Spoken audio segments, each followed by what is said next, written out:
हरिः ओं श्रीगुरुभ्यो नमः हरिः ओं ॐ पार्थाय प्रतिबोधितां भगवता नारायणेन स्वयं व्यासेन ग्रथितां पुराणमुनिना मध्ये महाभारतम् अद्वैतामृतवर्षिणीं भगवतीम् अष्टादशाध्यायिनीम् अम्ब त्वामनुसन्दधामि भगवद्गीते भवद्वेषिणीम् नमोऽस्तु ते व्यासविशालबुद्धे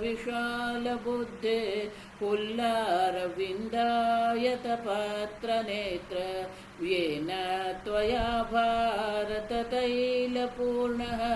प्रज्वालितो ज्ञानमय प्रदीपः प्रपन्नपारिजाताय स्तोत्रवेत्रैकपाणये ज्ञानमुद्राय कृष्णाय गीतामृतदुहे नमः। सर्वोपनिषदो गावः दुग्धा गोपालनन्दनः पार्थो वत्ससुधीर्भोक्ता दुग्धं गीतामृतं महत वसुदेवसुतं देवं कंसचाणूरमर्दनं देवकी परमानन्दं कृष्णं वन्दे जगद्गुरुं भीष्मद्रोण तथा जयद्रथजला गान्धारनीलोत्पला शल्यग्राहवती कृपेण वहने कर्णेन वेलाकुला अश्वत्थामविकर्णघोरमकरा दुर्योधनावर्तिनी सोत्तीर्णा खलु पाण्डवैरणनदी कैवर्तकः केशवः पाराशर्यवचः सरोजममलं गीतार्थगन्धोत्कटम् नानाख्यानककेसरं हरिकथा सम्बोधनाबोधितम् लोके सज्जनषट्पदैरहरः पेद्वीयमानं मुदा भूयाद्भारतपङ्कजं कलिमल प्रध्वंसिन श्रेयसे मूकं करोति वाचालं पङ्गुं लङ्घयते गिरिं यत्कृपातमहं वन्दे परमानन्दमाधवम् यं ब्रह्मा वरुणेन्द्ररुद्रमरुतः स्तुन्वन्ति दिव्यैस्तवैः वेदैः साङ्गपदक्रमोपनिषदैः गायन्ति यं सामगाः ध्यानावस्थिततद्गतेन मनसा पश्यन्ति यं योगिनः यस्यान्तं न विदुःसुरासुरगणाः देवाय तस्मै नमः। ॐ सहना भवतु सहनौ भुनक्तु सह वीर्यं करवावहै तेजस्विनावधीतमस्तु मा विद्विषावहै। ओम शांति शांति शांति। आदि शंकराचार्य जी ज्ञानी के लक्षण के श्लोक के आरंभ के पहले बहुत सुंदर भाष्य लिखते हैं। अब वो भाष्य जो है, कल हमने देखा कि भाष्य के 3 ही प्रयोजन है, समझो।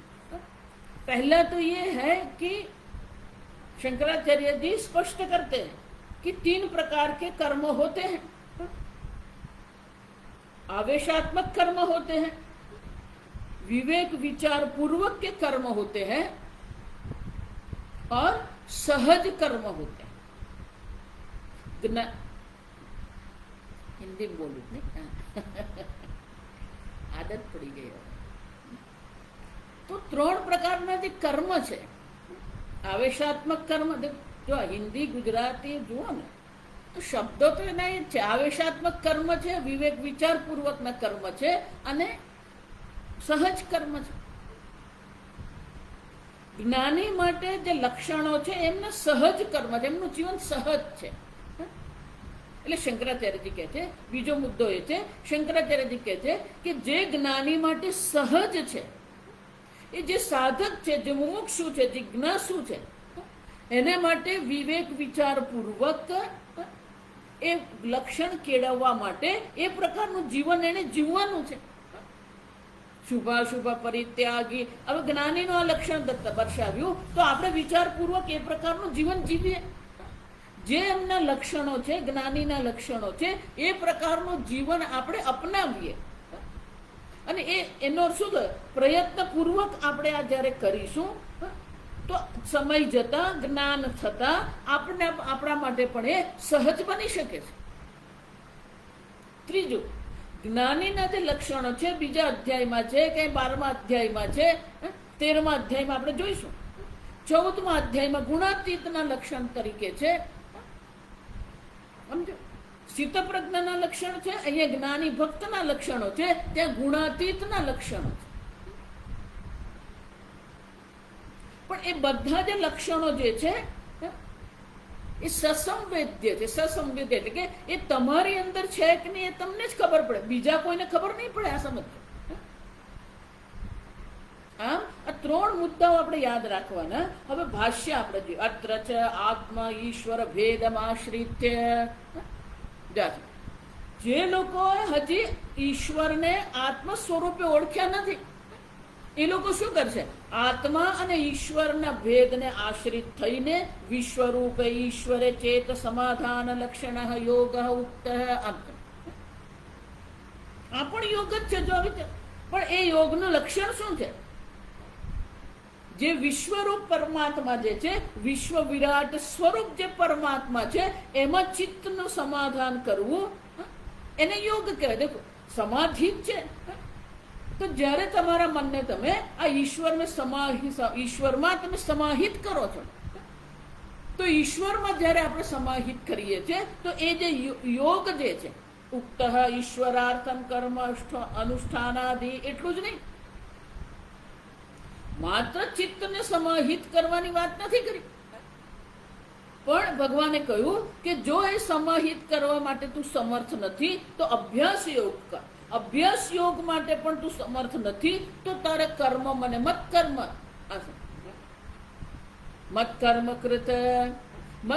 કૃત પણ તું બની શકે એમ નથી. સર્વ કર્મ ફલ ત્યાગ. અને એટલા શંકરાચાર્યજી કહે છે ઈશ્વરાર્થમ કર્મ અનુષ્ઠાનાદિ. ઈશ્વર માટે જ આપણે કર્મ કરીએ, કર્મ ફળમાં પણ પ્રસાદ બુદ્ધિ કરીએ, અભ્યાસ યોગ કરીએ અને એના દ્વારા આપણે આ પરમાત્માની પ્રાપ્તિ માટે, પરમાત્માના ધ્યાન માટે પ્રયત્ન કરીએ. પણ આ જે બધું છે કેવું છે? આત્મ ઈશ્વર ભેદમાશ્રિત્ય.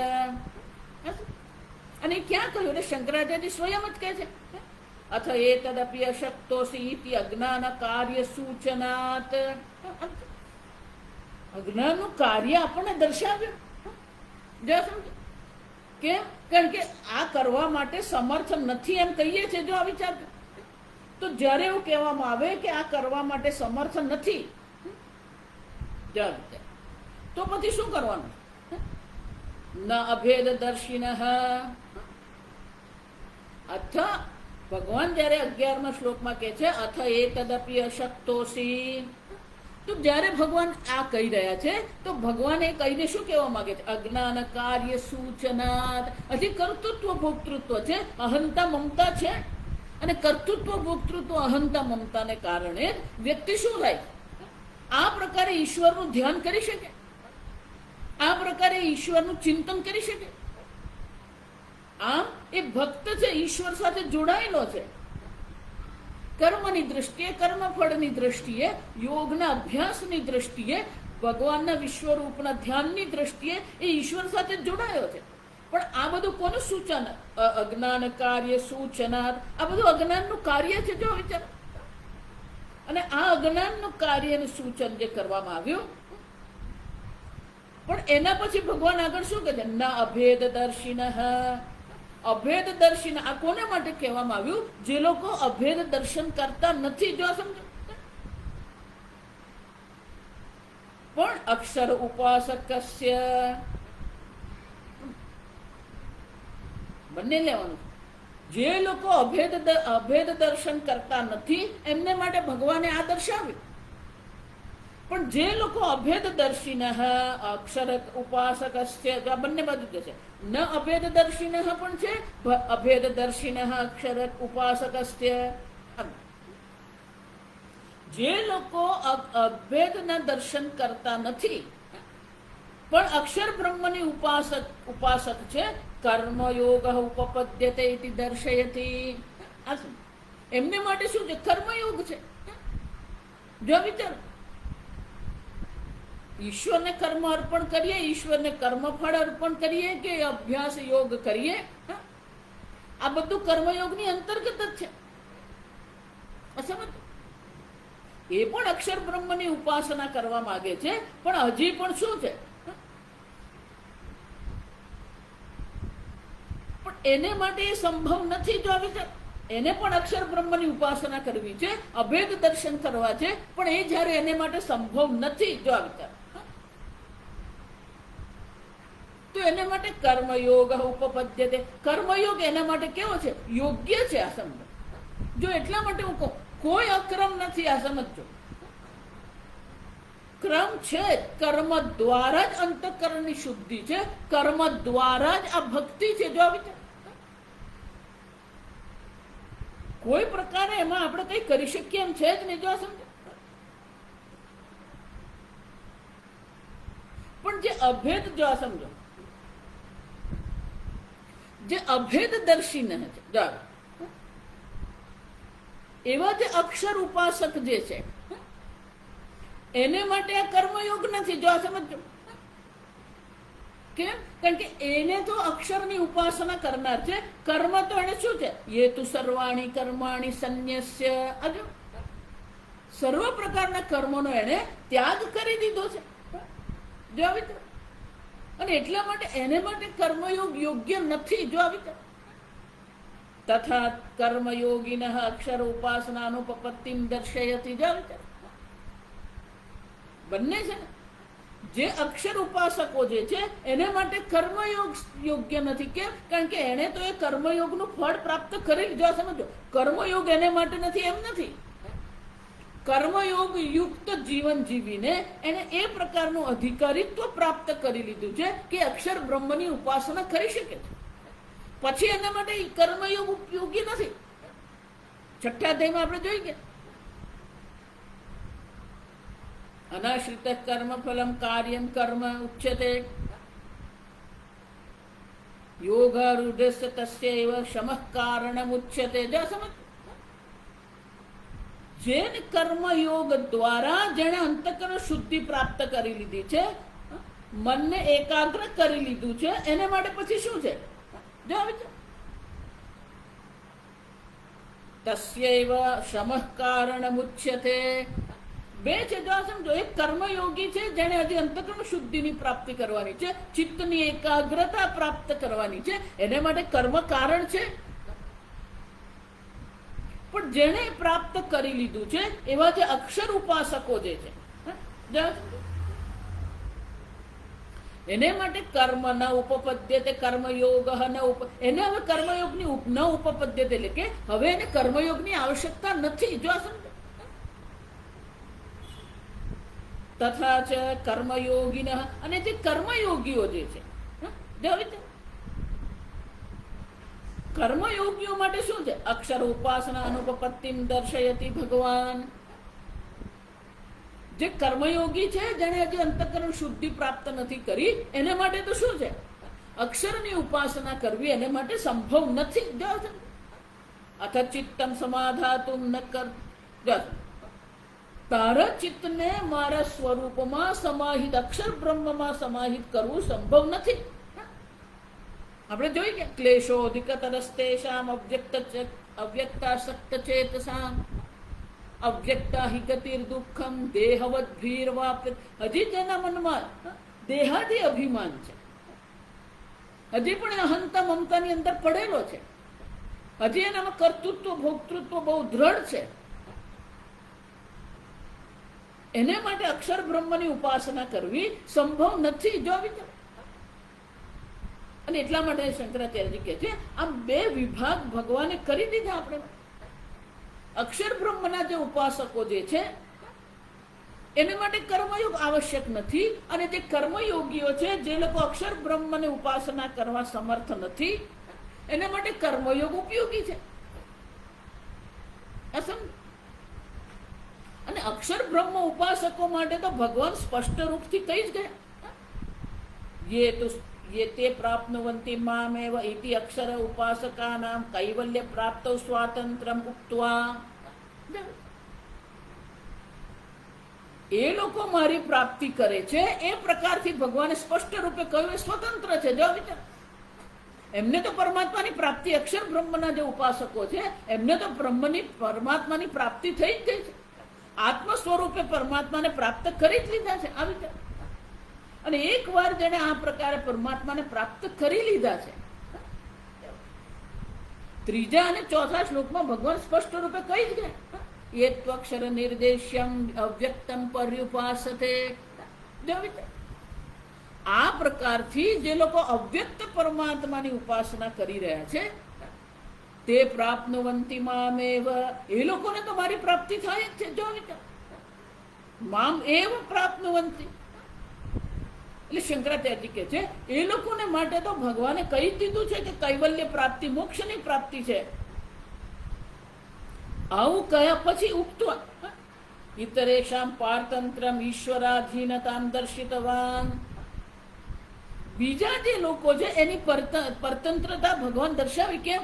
તેષામ અહમ સમુદ્ધરતા મૃત્યુ સંસાર સાગરાત.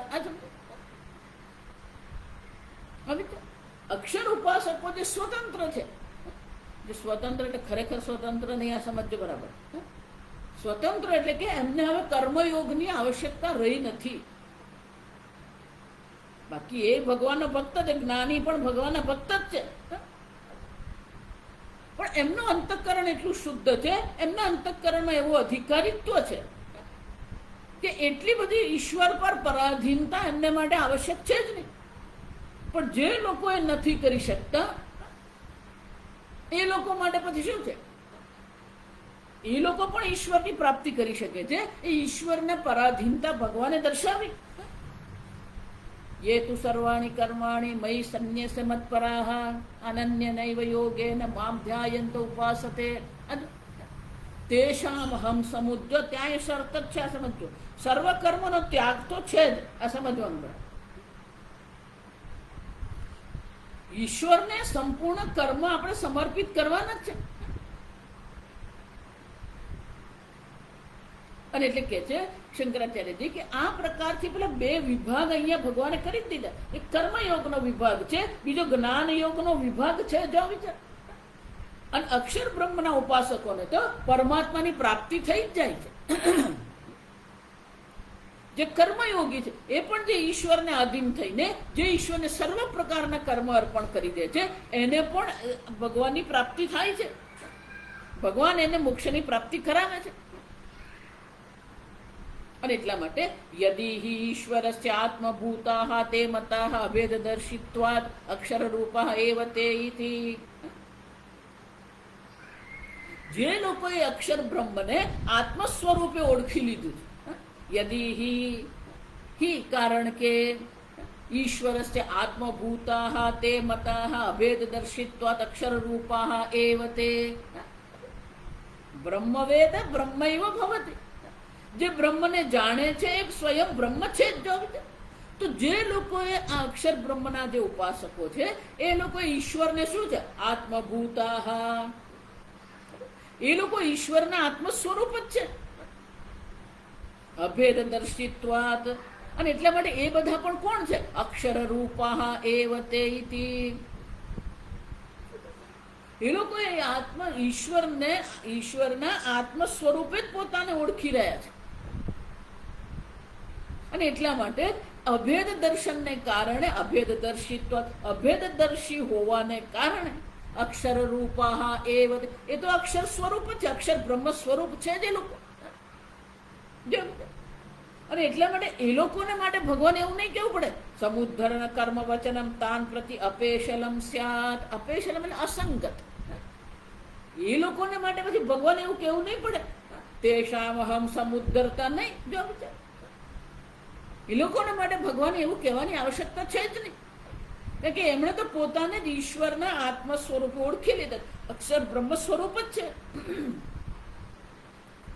પણ જે લોકો સ્વતંત્રપણે અક્ષર બ્રહ્મની ઉપાસના કરી શકતા નથી એમને માટે પછી ભગવાને કેવું પડે જો વિચાર. અને એટલે શંકરાચાર્ય કહે છે યસ્માચ્ચ અર્જુનસ્ય અત્યંતમ એવ હિતૈષી ભગવાન. પણ ભગવાન જે ગીતાચાર્ય જે છે એ અર્જુનના કેવા છે? અત્યંત હિતૈષી. હિતૈષી એટલે કે એમનું કલ્યાણની ઈચ્છા કરનારા છે. ભગવાન અર્જુનને કલ્યાણની ઈચ્છા કરનારા છે. અને એટલું જ અત્યંત હિતૈષી. અને એટલા માટે શું છે? તસ્ય સમ્યક દર્શન અન્વિતમ કર્મયોગમ ભેદ દ્રષ્ટિમંતમ એવ ઉપદિશતિ. તો અર્જુનને માટે જો સમજો બધે ત્યાં અર્જુનને જ કીધું છે ભગવાન. અર્જુન એટલે આપણે બધા સમજ તદપ્ય શક્તોસી. શક્તોસી એટલે કે તું આ કરવા માટે સમર્થ નથી. ભગવાન જાણતા ને અર્જુનનું મન અંદરથી અત્યંત આકુળ વ્યાકુળ હતું. અને એની આકુળ વ્યાકુળતાને કારણે ભગવાન એને કહી રહ્યા છે કે જો તું આ કરવા સમર્થ નથી તો તું આ કર, અને આ કરવા સમર્થ નથી તો તું આ કર. જો આમ ભગવાન સ્વયં અર્જુનને શું કરે છે? કર્મયોગનો ઉપદેશ કરે છે. કર્મયોગમ ભેદ દ્રષ્ટિ અંતમ એવ ઉપદિશતિ. આ સમજો. આમ શંકરાચાર્યજી કહે છે અર્જુનને તો ભગવાને શું કર્યું? સમ્યક દર્શન. અક્ષર બ્રહ્મની ઉપાસના એટલે કે અક્ષર બ્રહ્મ સ્વરૂપ આત્મ સ્વરૂપે ઓળખી જ છે. અક્ષર બ્રહ્મ સ્વરૂપ જ છે લોકો. પણ જે લોકો એ કરવા સમર્થ નથી એને માટે ભગવાન અહીંયા ઘડી આ કર્મયોગની ચર્ચા કરી રહ્યા છે. એનો અર્થ શું થયો? બે વિભાગ છે. જો સમજો ત્રીજા અધ્યાયથી ભગવાન આ સ્પષ્ટ કરી રહ્યા છે કે બે વિભાગ છે અને બે વિભાગ આપણે સ્વીકારવા જ પડશે. જો સમજો લોકેસ્મિન ત્રિવિધા નિષ્ઠા પુરા પ્રોક્તા મયા નગ કર્મયોગેન યોગિનામ જ્ઞાન યોગેન સાંખ્યાનામ. ના ના પણ અમે તો એવું કહીએ આપણે બધું ભેગું જ કરી દેવાનું. કર્મયોગ જ્ઞાન યોગ બધું શું કરવાનું? ભેગું જ કરી દેવાનું. સમુચ્ચય નહીં.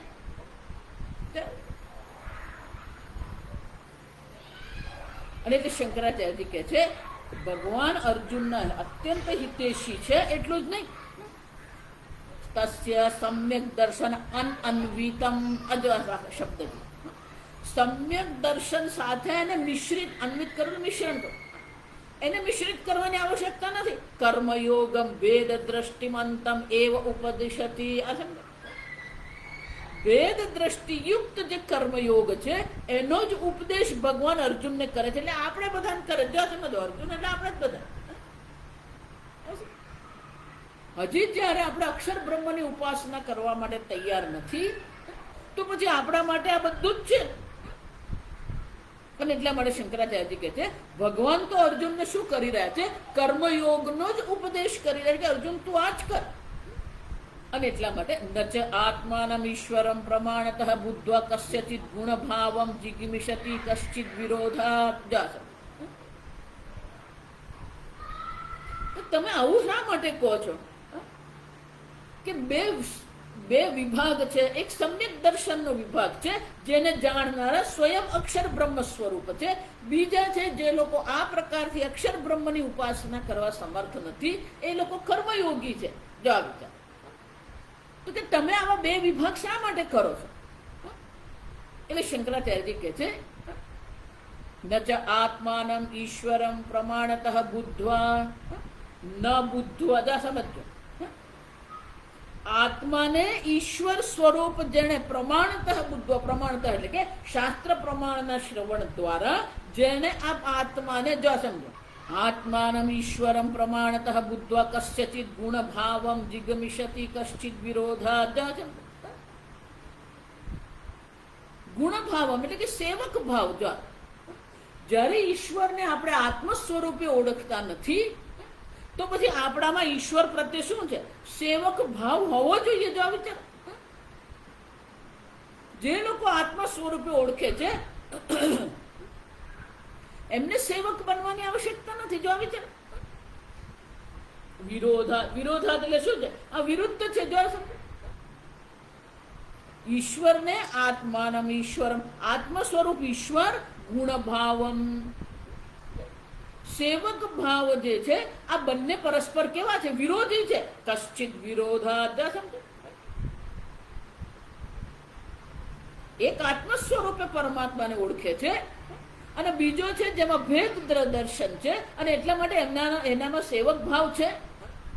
અને એટલે શંકરાચાર્યજી કહે છે કે કશ્ચિત બુદ્ધ્વા કશ્ચિત ગુણભાવમ ન જિગમિષતિ. શંકરાચાર્યજીની ભાષ્યની આ વિશેષતા છે. જો આ સમજો, જ્યારે પણ પેલો ન થી જ્યારે એમનું વાક્ય આરંભ થાય ને, તો એ ન છેલ્લે લાવવાનું, વચ્ચે નહીં લાવવાનું. ગુણભાવમ ન જિગમિષતિ, પેલો ન ક્યાં આવે? છેલ્લા ક્રિયાપદ પહેલા એ ન મૂકવાનો. પહેલાથી નહીં. ન આત્માનમ ઈશ્વરમ પ્રમાણત, આત્માને ઈશ્વર તરફ જાણ્યા વિના એવું નથી કહેતા. અહીંયા સમજ, પેલો ન અહીંયા નથી લગાવવાનો. ન ક્યાં લગાવવાનો? ગુણભાવમ ન જિગમિષતિ. આ સંસ્કૃતની એક વિશેષતા. પેલું ન ગમે ત્યાં લગાવી દો તો ગરબડ થઈ જાય. જો આવી તો.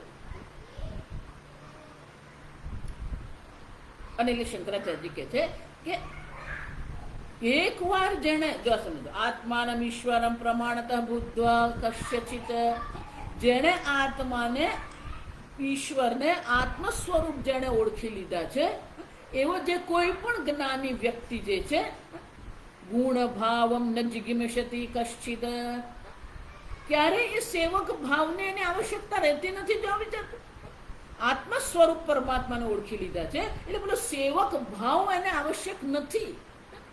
અને એટલા માટે સેવક ભાવની ક્યારે એવો જિગમિષતિ એટલે કે સેવક ભાવ એટલે કે સેવક બનવાની ઈચ્છા એ નહીં કરે. સેવક બનવાની ઈચ્છા એને કરવાની આવશ્યકતા જ નથી. કે વિરોધાત, વિરોધ છે. જે ભેદદર્શી છે એને માટે સેવક ભાવ છે, જે અભેદદર્શી છે એને માટે સેવક ભાવની આવશ્યકતા નથી. અને જ્યાં સેવક ભાવ છે ત્યાં શું છે? યે તુ સર્વાણી કર્માણી મયી સન્યસ્ય મત્પરાહ અનન્ય એવ યોગેન મામ ધ્યાયંત ઉપાસત. આ સેવક ભાવ છે. કર્મ ઈશ્વરને અર્પણ કરીએ, કર્મ પણ ઈશ્વરને અર્પણ કરીએ. અને એટલે શંકરાચાર્યજી કહે છે કે જેણે આત્મ સ્વરૂપે પરમાત્માને ઓળખી લીધા છે એને માટે સેવક ભાવ આવશ્યક નથી, કારણ કે એ વિરુદ્ધ થઈ જાય. વેદ દર્શનમાં સેવક ભાવ સંભવ છે. અને એટલે શંકરાચાર્યજી કહે છે આ બે વિભાગ અહીંયા ભગવાન સ્પષ્ટ રૂપે દર્શાવી રહ્યા છે. એક સમ્યક દર્શી જ્ઞાની છે જે અક્ષરના ઉપાસકો છે, બીજા છે તે કર્મયોગી છે. समझो केम कही रहे थे कि ज्ञान कर्म समुच्चय नहीं, ये भी ठीक है वो भी ठीक है, नहीं चाले अहींया. समझो ना, એવું કરીએ ચાલે. હું થોડું બ્રહ્મનું જ્ઞાન પ્રાપ્ત કરું, થોડું ધ્યાન, એ થોડું થોડું શું છે? જો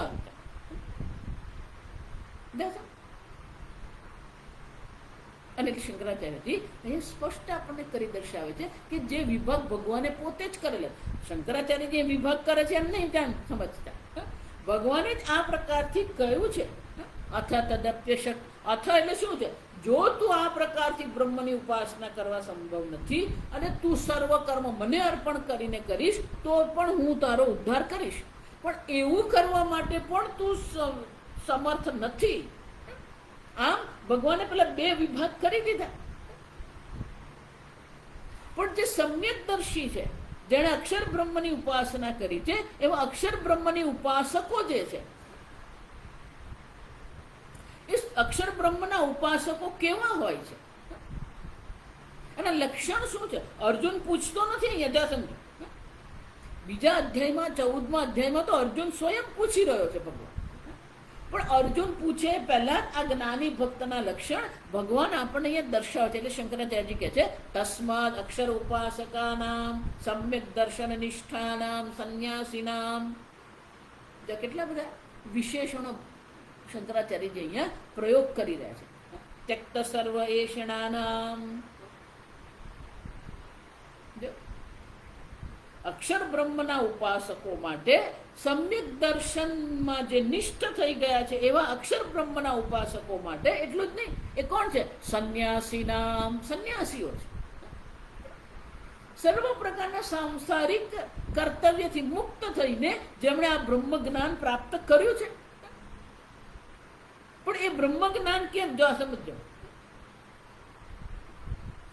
એક એક વિશેષણ છે ને બધા જોડાયેલા છે. અક્ષર બ્રહ્મના ઉપાસકો કેમ છે? સમ્યક દર્શન નિષ્ઠા, કારણ કે સમ્યક દર્શનમાં નિષ્ઠ થઈ ગયા છે. અને સમ્યક દર્શનમાં નિષ્ઠ કેમ થયા? સંન્યાસીનામ, સંન્યાસી છે. પણ સંન્યાસી કેવી રીતે બને? તત્ત સર્વ એષણાનામ, સર્વ પ્રકારની એષણાઓ, સર્વ પ્રકારની ઈચ્છાઓનો જેમણે ત્યાગ કરી દીધો. પુત્રેષણા વિત્તેષણા લોકેષણા વિત્તાય, એમને આ વિત્તેષણા પુત્રેષણા લોકેષણા આમાં કોઈ એમને રુચિ નથી. જો આ વિચાર, ત્યાં રુચિ નથી હું એટલા માટે કહું છું. એવું નહીં માની લેતા કે કેસરી કપડાં પહેરીને સંન્યાસી બની ગયો એટલે સર્વ એષણા ત્યક્ત આવશે. ત્યક્ત સર્વ એષણા છે એવું નથી માની લેતા.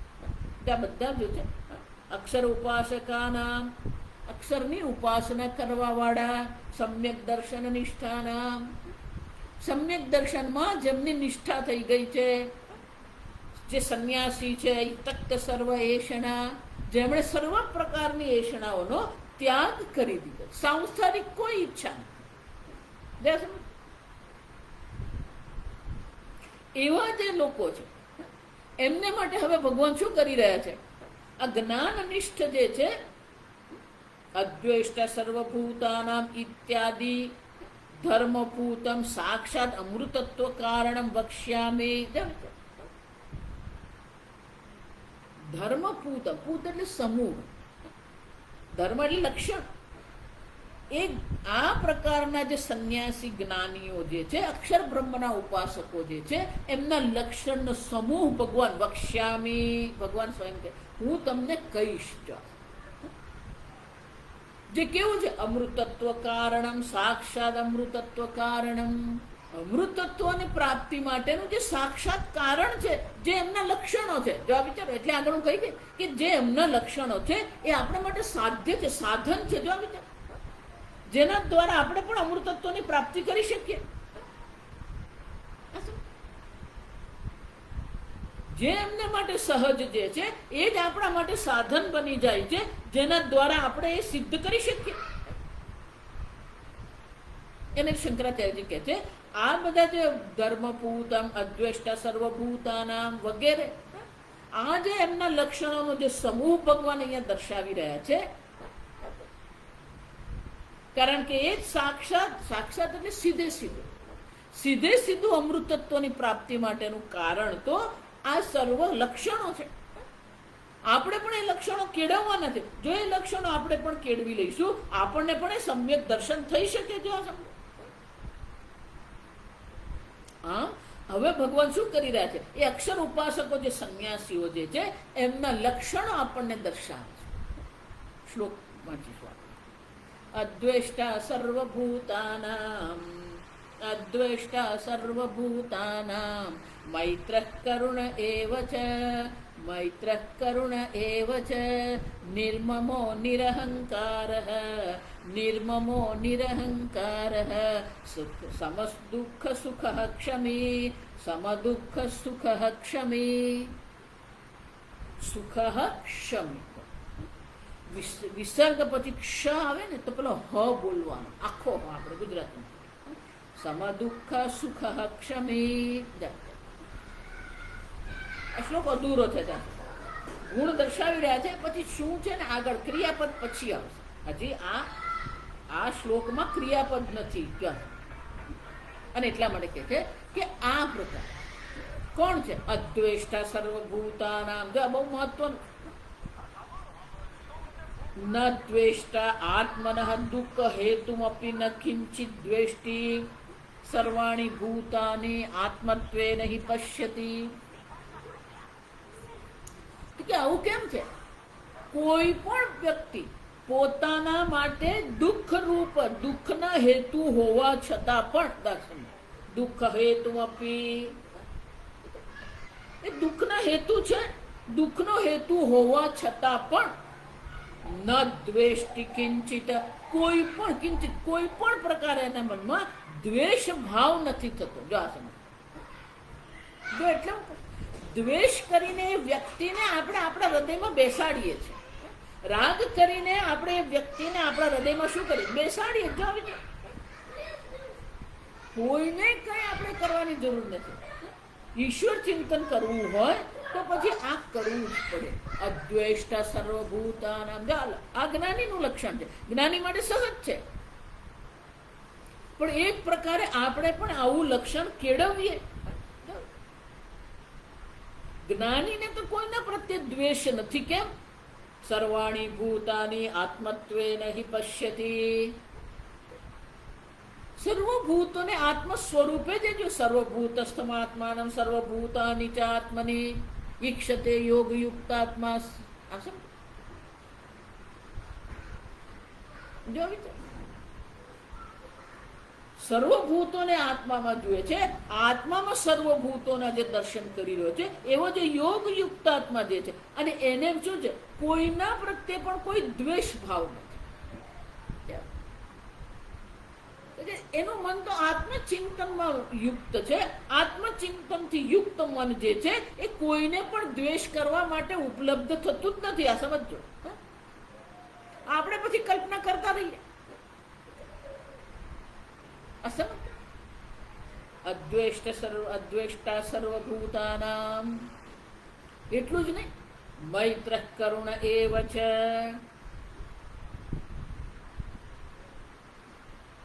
આ સમજવાની વાત. ભાગવતમાં બહુ સરસ મજાનો શ્લોક છે કે આ જગતમાં આપણે જે વ્યવહાર કરીએ તો કેવા પ્રકારનો આપણો વ્યવહાર હોય? મિત્ર ભાવ. જો આ સમજ, મૈત્ર સમાનની સાથે મિત્ર ભાવ હોય. સમાન પ્રત્યે આપણા મનમાં મિત્ર ભાવ હોય. જે દુઃખી છે, જેને અન્યની સહાયતાની આવશ્યક છે, એવા લોકો પ્રત્યે આપણા મનમાં કરુણાની ભાવના હોવી જોઈએ. જે આપણાથી શ્રેષ્ઠ છે, વયની દ્રષ્ટિએ, તપશ્ચર્યાની દ્રષ્ટિએ, જ્ઞાનની દ્રષ્ટિએ, એમના પ્રત્યે આપણા મનમાં માન હોવું જોઈએ, સન્માન હોવું જોઈએ, આદર હોવો જોઈએ. અને જે આપણો શત્રુ ભાવ કેળવી રહ્યા છે, આપણા પ્રત્યે દ્વેષ ભાવ કેળવી રહ્યા છે, એમને પ્રત્યે ઉપેક્ષા હોવી જોઈએ. એવા લોકો પ્રત્યે આપણે કરુણાની ભાવના કેળવીએ. આપણાથી મહાન છે, શ્રેષ્ઠ છે, ઉત્કૃષ્ટ છે, એમના પ્રત્યે આપણા મનમાં માન હોવું જોઈએ, આદર હોવો જોઈએ, મર્યાદા હોવી જોઈએ. મર્યાદા એટલે કે આપણે એમને શું કહેવું, એમની સાથે શું વાત કરવી, કેવી રીતે વાત કરવી, આપણો ભાવ કેવો હોય, આ બધું મર્યાદા હોવી જોઈએ. ના હું તો જેને જે કેવું કહી દઉં. મર્યાદા. કોને આપણે શું કહીએ છીએ, ક્યારે કહીએ છીએ, જે આપણાથી શ્રેષ્ઠ છે એમના પ્રત્યે વાણીની દ્રષ્ટિએ, ભાવની દ્રષ્ટિએ, કર્મની દ્રષ્ટિએ મર્યાદા હોવી જોઈએ. ગુરુ સાથેનો વ્યવહાર કેવો હોવો જોઈએ, એને માટેની બધી મર્યાદાઓ દર્શાવી છે. ગુરુ છે, ઈશ્વર છે, માતા છે, પિતા છે, સંન્યાસીઓ છે, મહાત્માઓ છે, તપસ્વીઓ છે, આ સર્વ જો સ્વામીજી કહેતા, અમે તો સ્વામીજીને જોયા છે કે મહાત્માઓ હોય તો સ્વામીજી પોતે નમસ્કાર કરે. જો સમજો એ મહાત્માઓ કોણ છે, એમની શું મહાનતા આપણને ખબર નથી. સ્વામીજી એમને હંમેશા, કોઈ પણ મહાત્મા તમને મળે એમને નમસ્કાર કરજો તમે,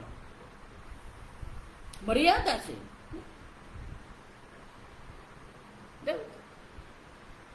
અને જે દ્વેષ કરનારા છે એમના પ્રત્યે શું કરવાનું? ઉપેક્ષા કેળવવાની. એને મગજમાં લઈને ચાલવાની જરૂર નથી આપણે. ભગવાન અહીંયા બે જ મૈત્ર કરુણ એ વચ્ચે બે દર્શાવે, પણ બીજા બે છે જો આ સમજો. ફરીથી કહું, સમાન પ્રત્યે મિત્ર ભાવ, જેને સહાયતાની આવશ્યકતા છે એને પ્રત્યે કરુણા, આપણાથી જે શ્રેષ્ઠ છે એને માટે માન મર્યાદા, અને જે દ્વેષ કરનારા છે, અધર્મ કરનારા છે, એવા પ્રત્યે આપણા મનમાં શું? ઉપેક્ષા કે. આ ચાર પ્રકારના ભાવ, મૈત્ર, કરુણ, માન મર્યાદા અને ઉપેક્ષા. અને એટલે શંકરાચાર્ય કહે છે મૈત્ર મિત્ર ભાવ. મૈત્ર એટલે કે જેના મનમાં મિત્ર ભાવ છે, મિત્ર ભાવ વાળો. મૈત્ર નો શું થાય? મિત્ર, મિત્ર ભાવ. મિત્રતયા વર્તતે ઇતિ મૈત્ર. જે મિત્ર ભાવથી સર્વ સાથે વર્તન કરે. કરુણ એવ ચ કરુણા કૃપા દુઃખિતેષુ દયા તદ્વાન કરુણ. આગળ જોઈ ગયા, સર્વભૂત હિતે રતા. દુઃખિતેષુ, જે લોકો દુઃખી છે, જેને સહાયતાની આવશ્યકતા છે, એના પ્રત્યે આપણા મનમાં શું છે? કરુણા, કૃપા, દયા. સ્વામી બહુ સુંદર કહેતા કે કરુણા આપણા હૃદયમાં જે છે,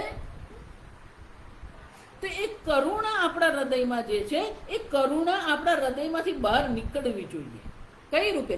કૃપા. જો સમજો, એના પર આપણે અનુગ્રહ કરીએ, આપણે એને મદદ કરીએ, સહાયતા કરીએ એને આપણે.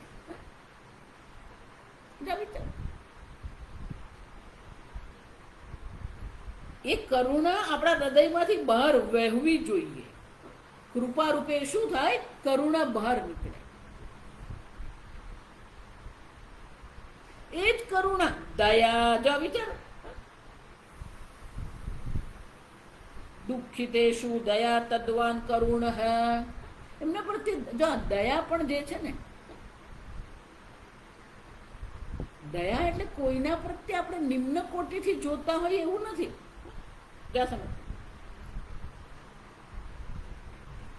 દયા એટલે કે આપણે કોઈ પણ વ્યક્તિને મદદ કરવા આપણા મનમાં તૈયારી હોય.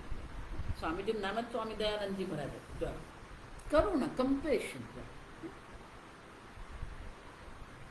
મૈત્ર, મિત્ર ભાવ હોવો જોઈએ, અથવા તો કરુણા હોવો જોઈએ. જ્ઞાનીના લક્ષણ છે. જો અદ્વેષ્ટા સર્વભૂતાનામ, કોઈના પ્રત્યે કોઈ દ્વેષ નહીં. સમાન પ્રત્યે મિત્ર ભાવ છે, દુઃખી પ્રત્યે દયા કરુણા છે. તો આ તો જ્ઞાનીનો વ્યવહાર થયો. જો આ સમજો બરાબર. બાહ્ય લક્ષણ છે અદ્વેષ્ટા સર્વભૂતાનામ મૈત્ર કરુણા એવ છે. એવ એટલે ભારપૂર્વક કે આ હોય જ એમના. પણ સ્વયં કેવા છે? નિર્મમ નિરહંકાર. જો આગળ પણ આ જ આવી ગયું. વિહાય કામાન્ય સર્વાન પુમાંશ્ચરતિ નિસ્પૃહ નિર્મમો નિરહંકાર.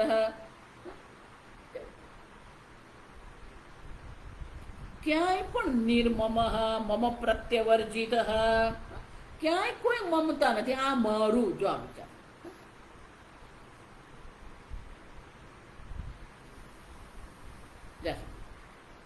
કોઈ મારું.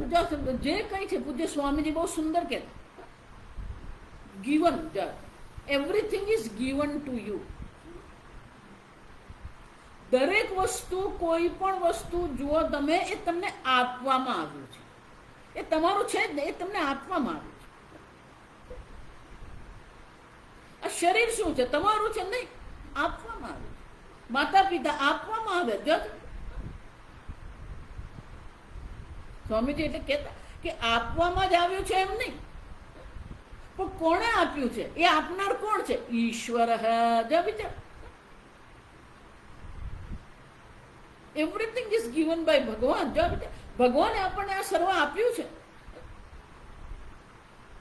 પણ જે આપ્યું છે ને એના પ્રત્યે આપણા મનમાં ઉપેક્ષા છે, અને જે નથી ને એના પ્રત્યે આપણે શું કરતા રહીએ? ફરિયાદ કરતા રહીએ છીએ.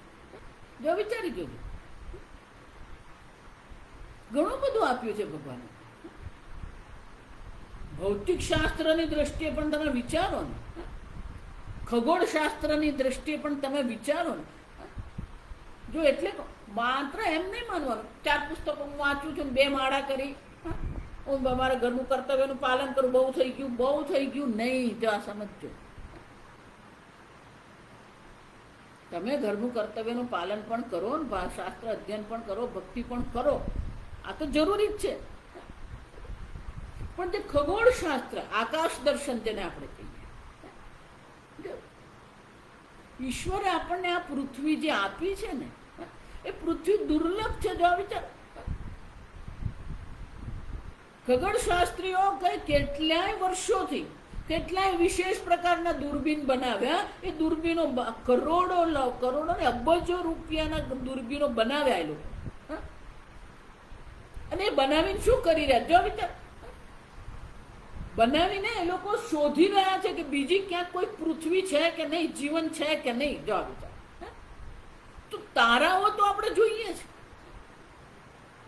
તો એ તારાઓ આપણે જે જોઈ રહ્યા છે, એ તારાઓ, જો આપણું જેમ સૂર્ય છે એક તારો છે, પણ એ સૂર્યનું સૂર્યમંડળ છે, નવગ્રહ છે આપણા.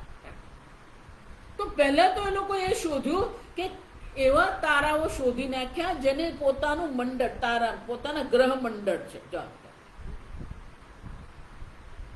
એ ગ્રહ મંડળ વાળા જયારે સૂર્ય એ લોકોએ શોધ્યા, તારાઓ શોધી નાખ્યા, પછી એમના ગ્રહો જે છે એ ગ્રહોનું એમણે નિરીક્ષણ કર્યું. તો એક વાતનો નિષ્કર્ષ આવ્યો કે સૂર્ય હોય અને સૂર્યમંડળ હોય એટલાથી કઈ નહીં થાય. કેમ? જો આપણી પૃથ્વી જ જુઓ તમે, જો સૂર્યથી થોડી નજીક હોય તો એનું ઉષ્ણતામાન એટલું બધું વધી જાય કે જીવન શક્ય નહીં બને. જો એ થોડી દૂર હોય તો ઉષ્ણતામાન ઘટી જાય અને એને કારણે પણ જીવન સંભવ નહીં બને. અને એટલા માટે જે સૂર્ય, આપણો જે સૂર્ય જે છે, એ સૂર્યથી કેટલા અંતરે ગ્રહ હોય તો જીવન સંભવ બને. અને હેબિટેબલ ઝોન કહેવાય. જીવન ના રક્ષણ માટે અને જીવન સંભવ બને એવો જે એક પરિભ્રમણ જે છે, તો જો એ સૂર્ય જે સૂર્યમંડળ એમણે શોધી નાખ્યું, એ સૂર્યમંડળનો સૂર્ય જો આપણા સૂર્ય કરતા ઘણો મોટો છે, તો એનું હેબિટેબલ ઝોન એનાથી ઘણું દૂર હોવાનું. એટલે પછી એવું નિરીક્ષણ કર્યું કે એવું આ સૂર્યનું આટલું ઉષ્ણતામાન છે, આટલું એનો શક્તિ છે, તો કેટલો દૂર એનો ગ્રહ હોવો જોઈએ જેને કારણે ત્યાં જીવન સંભવ બને. એ ગ્રહ જે છે એ ગ્રહની પણ કેટલીક વિશેષતા હોવી જોઈએ. પહેલી વિશેષતા જે જીવન સંભવ બનાવવા માટે પહેલી જે વિશેષતા છે એ કઈ છે? જો આપણને ખબર જ નથી, આ પૃથ્વીની દુર્લભ, ભગવાને આપણને આ પૃથ્વી આપી નહીં, એક દુર્લભ સ્થાન આપણને આપ્યું છે. જીવન ત્યારે જ સંભવ બને કે જળ જે છે એ જળ ત્યાં હોવું જોઈએ. જળ વિના જીવન નથી. એટલું જ નહીં, એ જળ 3 સ્વરૂપે હોવું જોઈએ. પ્રવાહ સ્વરૂપે, પ્રવાહી સ્વરૂપે પણ હોવું જોઈએ, વરાળ સ્વરૂપે પણ હોવું જોઈએ, અને બરફ રૂપે પણ હોવું જોઈએ. ઘનતા વાયુ રૂપ એટલે કે વરાળ છે, વાયુ રૂપે છે, પ્રવાહી રૂપે છે અને ઘન રૂપે છે.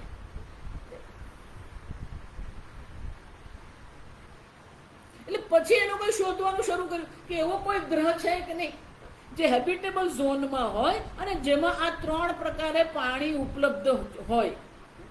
અનેક સૂર્યમંડળો શોધી લીધા છે, અનેક ગ્રહો પણ શોધી લીધા છે લોકોએ, અને દરેક ગ્રહનું નિરીક્ષણ કર્યા પછી એટલું અત્યાર સુધીમાં તો એટલો નિર્ણય આવ્યો છે કે કોઈ પણ ગ્રહ જે છે એને જીવન ત્યાં સંભવ નથી. એનો અર્થ શું થયો? ભગવાને આપણને આ પૃથ્વી આપી છે, એક દુર્લભ સ્થાન આપણને આપ્યું છે. એ દુર્લભ સ્થાન આપ્યા પછી આપણે મનુષ્ય શરીર આપ્યું. જો સમજો, મનુષ્યત્વ દુર્લભ છે. ભૂલોકમાં આપણો જન્મ થવો, આ પૃથ્વી પર આપણો જન્મ થવો, પૃથ્વી પર જન્મ થયા પછી આ મનુષ્ય શરીર ભગવાને આપણને આપ્યું, આપવામાં આવ્યું. પૃથ્વી આપણને આપવામાં આવી, વાયુમંડળ આપવામાં આવ્યું છે, સૂર્યનારાયણ આપવામાં આવ્યા, ચંદ્ર આપવામાં આવ્યા. એ જ ભૂલોકમાં શરીર આપણને મનુષ્ય શરીર આપ્યું છે. મનુષ્ય શરીરમાં કર્મની સ્વતંત્રતા છે, પણ એ સ્વતંત્રતાનો આપણે સદુપયોગ કરીએ છીએ કે દુરુપયોગ કરીએ છીએ? એ મનુષ્ય શરીર આપ્યા પછી પણ કર્મની સ્વતંત્રતા ભગવાને આપણને આપી છે. કર્મ કરવાની સ્વતંત્રતા બહુ મોટી વસ્તુ છે, આ સમજો.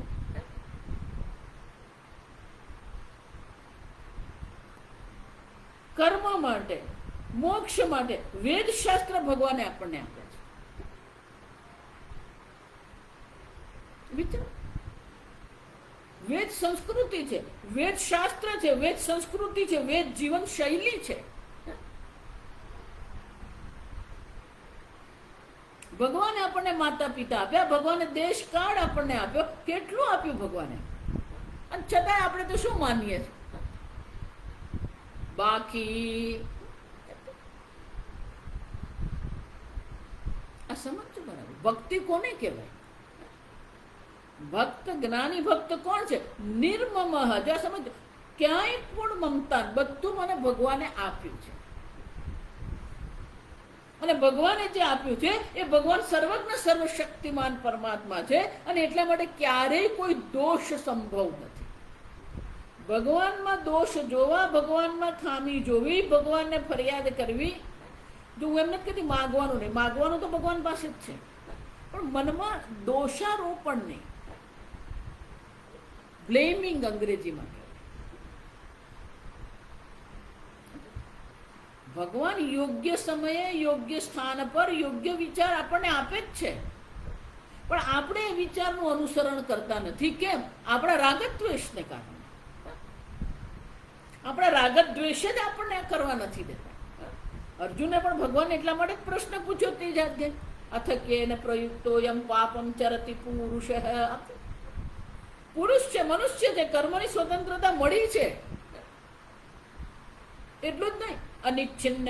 એને ખબર છે કે આ પાપ છે, એને ખબર છે કે આ અધર્મ છે, અને ખબર છે કે આ અયોગ્ય છે, અને છતાં પણ શું છે? કોનાથી પ્રેરાઈને આ પાપ કરે છે મનુષ્ય? વિચાર. ભગવાન શું કીધું? કામ, એશ, ક્રોધ, બે જ છે, રાગ અને દ્વેષ. આ સમજો. જેણે પોતાના રાગ દ્વેષ પર પ્રભુત્વ પ્રાપ્ત કર્યું છે એને માટે એનું મન મિત્ર સમાન છે, પણ જેણે આ નથી કર્યું એને માટે એનું મન જ એને માટે શું છે? મનુષ્યાના. મન એવ મનુષ્યાણામ કારણમ બંધ મોક્ષયોઃ. વિષયાસક્ત બંધ. જે વિષયોમાં આસક્ત છે, જે રાગદ્વેષમાં પડેલો છે, એ બંધન છે. નિર્વિષયમ મનઃ મોક્ષ. નિર્વિષય, કોઈ વિષય પ્રત્યે કોઈ આસક્તિ નથી. નિર્મમ. અને નિર્મમ કહેવાય, સમજો. મમ પ્રત્યય વર્જિત. આ જગતની કોઈ પણ વસ્તુ પ્રત્યેના મનમાં મમ ભાવ નથી.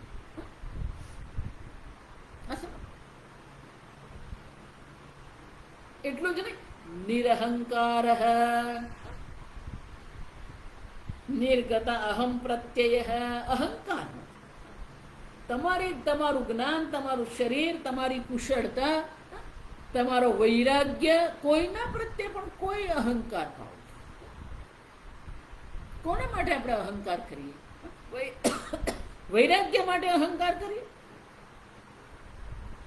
આપણે એક વિશેષ જીવનશૈલી પ્રત્યે અહંકાર કરીએ? આપણે આપણા જ્ઞાન માટે અહંકાર કરીએ, આપણા ધન માટે અહંકાર કરીએ. જો વિચાર,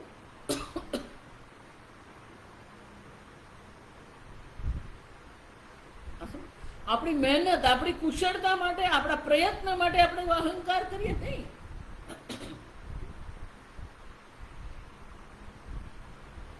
શાસ્ત્રમાં લખે છે કે ધન પ્રત્યે અહંકાર કરવાની કોઈ આવશ્યકતા નથી. કેમ? શ્લોક બહુ સુંદર છે કે જો તમે માનતા હોય કે તમારી બુદ્ધિ એટલી તીક્ષ્ણ છે અને એને કારણે તમે આટલું બધું ધન પ્રાપ્ત કર્યું, તો પછી નિયમ બની જવો જોઈએ, જેટલા બુદ્ધિમાન છે ને બધા કેવા હોવા જોઈએ? ધનવાન હોવા જોઈએ. અનેક વિદ્વાનો છે, અનેક જ્ઞાનીઓ છે, પંડિતો છે. કે શું એ બધા ધનવાન છે? નહીં. જો એનો શું થાય? તમે જો એમ માનતા હોય કે બહુ મહેનત તમે કરી અને મહેનતને કારણે તમારી મહેનતથી તમે ધનવાન બન્યા, એવો જો તમે અહંકાર કરતા હોય, તો સૌથી વધારે મહેનત કરનાર તો પેલો રસ્તા પર કામ કરનારો માણસ છે, જે 12 કલાક મહેનત કરે, એની પાસે માંડ પેટ ભરવાના પૈસા છે. જો વિચાર, તમે જો વિચારતા હોય કે મહેનતને તમારી મહેનતથી તમે ધનવાન નથી બન્યા, ઈશ્વરની કૃપાથી તમે ધનવાન.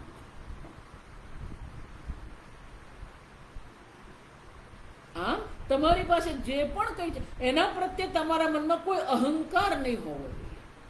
કુળ છે, જ્ઞાન છે, શરીર છે, મન છે, જ્ઞાન છે, ધન છે, સામર્થ્ય છે, કુશળતા, કોઈના પ્રત્યે પણ આપણા મનમાં શું છે? અહંકાર નહીં. સર્વજ્ઞ પરમાત્માને યાદ કરીએ તો સર્વજ્ઞ પરમાત્માની સામે આપણું જ્ઞાન કેટલું? સર્વશક્તિ પરમાત્માની સામે આપણી શક્તિ, આપણું સામર્થ્ય કેટલું?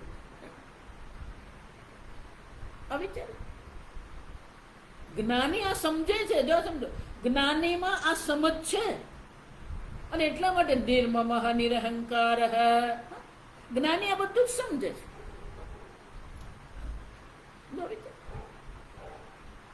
આ જ્ઞાનીની દૃષ્ટિ છે, આ જ્ઞાનીની સમજ છે, જેને કારણે કોણ છે? નિર્મમઃ નિરહંકારઃ.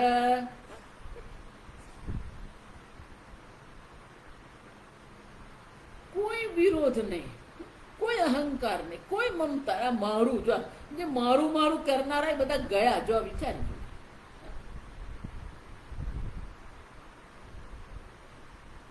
જેને આપણે પકડીને બેઠા છે બધું અહીંયા જ રહી જવાનું. કોઈ વસ્તુ તમારી સાથે આવતી જ નથી. આ વિચારજો, બધું અહીંયા રહી જ જાય છે. આપણે જોયું,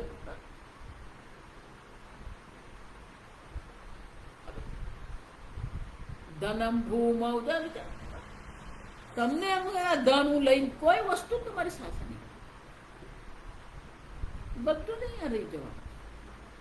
કરોડ ભેગા કરો કે 10,000 કરોડ ભેગા કરો, એ બધું શું છે? આ શરીર છે ત્યાં સુધી જ છે. શરીર છૂટ્યું એટલે શું થવાનું? બધું જ છૂટી ગયું. અને એટલા માટે જ્ઞાની એ છે નિર્મમઃ નિરહંકારઃ. કોઈ મમતા, કોઈ અહંકાર. એટલું જ નહીં, એના જીવનમાં અનેક પ્રકારની પરિસ્થિતિઓ આવે છે પ્રારબ્ધને અનુરૂપ. એના જીવનમાં પણ અનુકૂળતા પ્રતિકૂળતા આવવાના જ છે. આ બધા લક્ષણો આગળ ભગવાન કઈ જ ગયા છે, સમજો. નિર્મમઃ નિરહંકારઃ. એટલું જ નહીં, આગળ ભગવાન જે કહી ગયા, દુઃખેષુ અનુદ્વિગ્ન મનઃ સુખેષુ વિગત સ્પૃહઃ. પ્રારબ્ધને કોઈ અટકાવી શકે એમ નથી, પ્રારબ્ધને કોઈ બદલી શકે એમ પણ નથી. ભગવાન પણ પ્રારબ્ધ બદલતો નથી. આ સમજો. તો પ્રારબ્ધને અનુરૂપ જીવનમાં શું છે? સુખ અને દુઃખ આવવાના જ છે.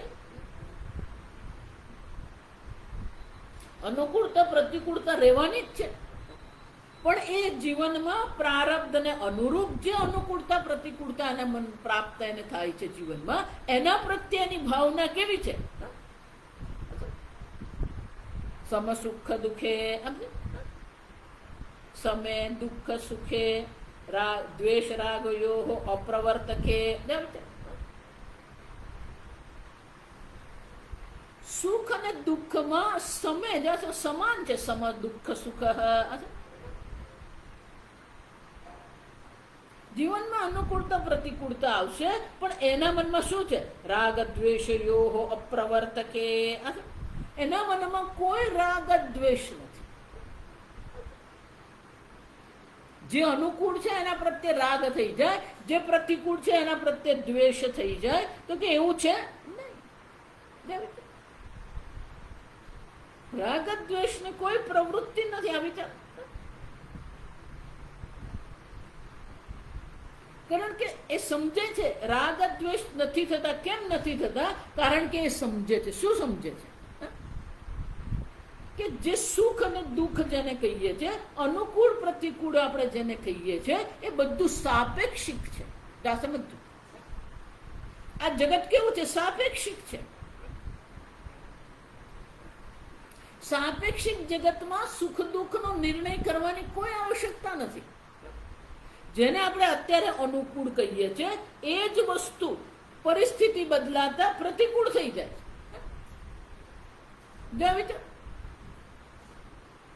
જેને તમે અત્યારે અનુકૂળ કહો છો એ જ વસ્તુ તમારા માટે શું બની જાય છે? પ્રતિકૂળ બને છે.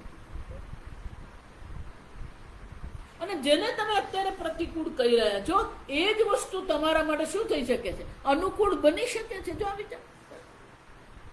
અને એટલે ભગવાન કહે છે સુખ દુઃખ સમ સુખ દુઃખે સમ દુઃખ સુખ. સુખ દુઃખમાં સમ છે. સમજ એનો થયો કે કોઈ રિએક્શન નથી. જે કરવા યોગ્ય છે તો કરવાનું જ છે. શરીરમાં રોગ થયો છે તો એ રોગ થયો છે તો રોગ માટે જે કરવાનું છે તો આપણે કરવાનું જ છે. જો આ સમજો.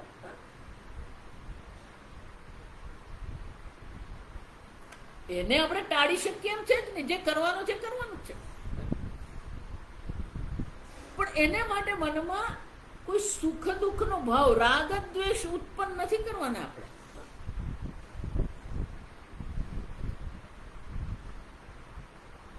હું સુખી છું, હું દુઃખી છું એવો ભાવ પણ આપણે કેળવવાનો નથી. જો વિચાર. સમ દુઃખ સુખ ક્ષમી. હા, 3 સ્તરથી દર્શાવ્યું. અદ્વેષ્ટ સર્વભૂતાનાં મૈત્ર કરુણ એવ છે એનું વ્યવહાર દર્શાવે. નિર્મમ નિરહ આ એનું વ્યક્તિત્વ છે. એટલું જ નહીં, પ્રારબ્ધને અનુરૂપ જે પણ કોઈ પરિસ્થિતિ એના જીવનમાં પ્રાપ્ત થાય છે, સમ દુઃખ સુખ ક્ષમી. આવતીકાલે આપણે જોઈશું ક્ષમી એટલે શું. ક્ષમી એટલે એમ નહીં માનવાનું ક્ષમા કરતી તું. કોણ છે આપણે ક્ષમા કરવા? કાલે આપણે જોઈશું. બસ આ બધા ગુણ આપણે જ કેળવવાના. આપણે આ ગુણ કેળવીશું તો આપણે સમ્યકદર્શી બની શકીશું. સમ્યક દર્શનના આ લક્ષણો છે, એ જ લક્ષણો આપણા માટે સાધન બની જાય છે. પ્રયત્નપૂર્વક એને પ્રાપ્ત કરવાના છે. જો એને સાધક કહેવાય. પ્રયત્નપૂર્વક જે પ્રાપ્ત કરવા સમર્થ છે, અથવા તો પ્રયત્નપૂર્વક જે પ્રાપ્ત કરવાનો પ્રયત્ન કરી રહ્યો છે, એ જ સાધક. આવતીકાલે આપણે આગળ જોઈશું. ઓમ સ્વસ્તિ પ્રજાભ્યઃ પરિપાલયન્તાં ન્યાયેન માર્ગેણ મહિં મહિષાઃ ગોબ્રાહ્મણેભ્યઃ શુભમસ્તુ નિત્યં લોકા સમસ્તા સુખિનો ભવन्तુ કાલે વર્ષતુ પર્જન્યઃ પૃથ્વી સસ્યશાલિની દેશોऽયં ક્ષોભરહિતઃ બ્રાહ્મણા સन्तુ નિર્ભયાઃ. ઓમ સર્વેષાં સ્વસ્તિર્ભવતુ, સર્વેષાં શાંતિર્ભવતુ, સર્વેષાં પૂર્ણં ભવતુ, સર્વેષાં મંગલં ભવતુ, સર્વે ભવन्तુ સુખિનઃ, સર્વે સन्तુ નિરામયાઃ, સર્વે ભદ્રાણિ પશ્યन्तુ, મા કશ્ચિદ દુઃખભાગ્ ભવેत्. અસતો મા સદ્ગમય तमसो मा ज्योतिर्गमय मृत्युर्मा अमृतङ्गमय।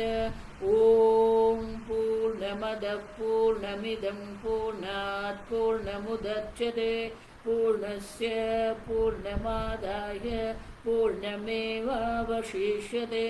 ॐ शान्ति शान्ति शान्तिः। हरिः ॐ श्रीगुरुभ्यो नमः। हरिः ॐ।